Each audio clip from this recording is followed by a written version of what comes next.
So what Catholic theologians said about slavery at the time, right? So even people like, Bartolome de las Casas, this protector of the Indios, early in his career as advocate on behalf of Native Americans, who, by the way, nobody asked him to be, especially not Native Americans, right?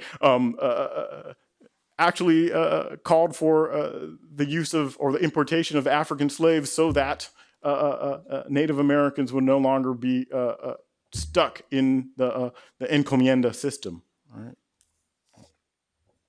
Thomas de Mercado, a Dominican, right, would publish in 1571 his Guide to the Treatments of Deals and Contracts. Right, so we're talking about a book that is essentially about contract law. Right? Would go on and say, well, the problem with slavery is the excesses of slavery, not the system in and of itself, right?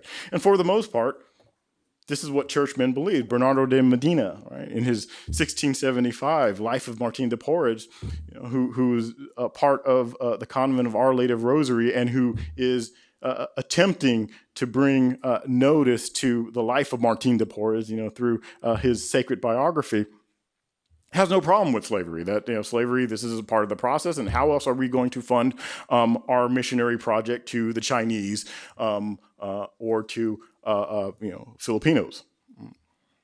Jose de Acosta, right, well known for his writings on indigenous people in the Americas, primarily Peru, says that slavery is, in fact, in accordance with natural law, right? That this is something that all societies do, and we're just doing what everybody else does, and we're not actually contradicting divine law, right? So these guys are heavy Thomists, right? Even Alonso de Sandoval, who wrote Instituting the Salvation of Ethiopians, would say that, look, this is in keeping with natural law, and therefore not problematic.